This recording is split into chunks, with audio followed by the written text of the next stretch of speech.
At yo, what's up guys? For today's video vlog natin ay sipati natin ang kalangitan dahil ang haring araw ay sumingkad na naman. Sobrang init na naman ang panahon guys. Buti na lang may kaparasong hangin at sa mga oras na yan nag-iisip na tayo ng ating may ulam guys. Kaya halina't maghanap tayo ng isang mabilisang ulam natin. At ilapag mo na agad yang may hiwaga natin gayatan guys.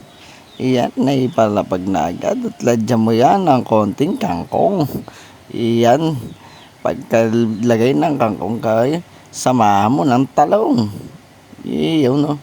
Pagkalagay ng talong, lagyan mo rin ng okra syempre para masarap guys.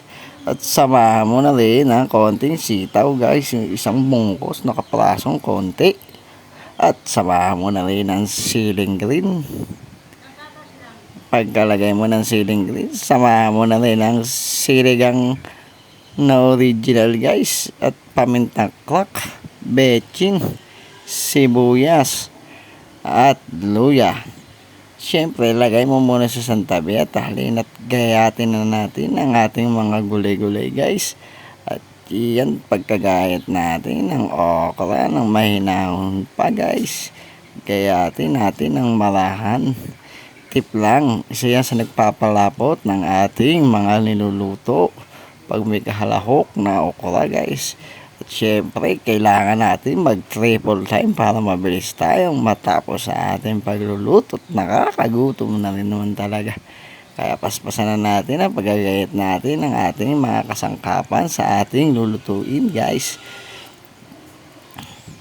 Pagkagayat natin ng ating sibuyas syempre guys, balatan natin yan.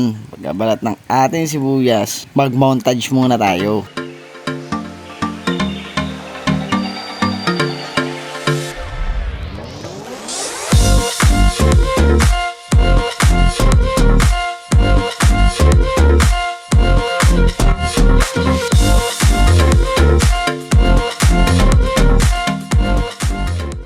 Pasok kasirola. Yung kasirola natin na ubod ng sipag. Lagyan na natin ng konting mantika. At sa hindi sinasadya guys, nagalit yung mantika sa kasirola. Ayan o, kung makikita nyo, nagalit yung mantika natin. Ay, kaya nagalit yan guys, kasi may konting tubig pala yung ating kasirola. Kaya galit na galit.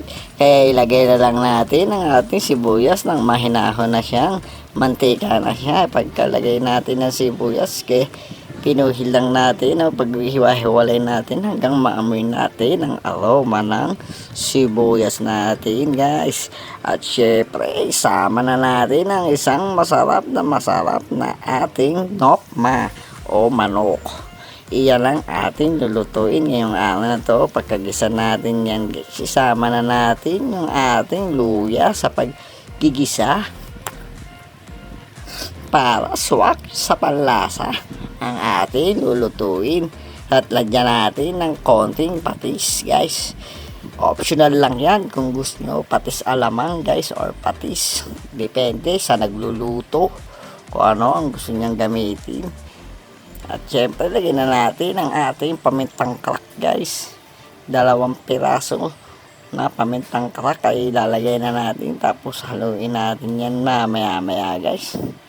At syempre guys, yung ating isasabaw dyan ay yung napakasarap na sa hugas bigas guys, na natutunan pa natin nung panahon pa ng lola natin guys.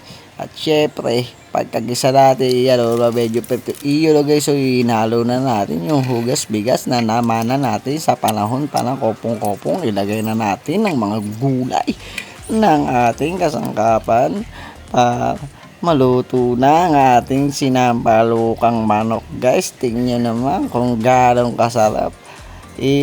Halina na't kumain na tayo guys. Maraming salamat sa mga nanood ng video at sumuporta. Bye bye.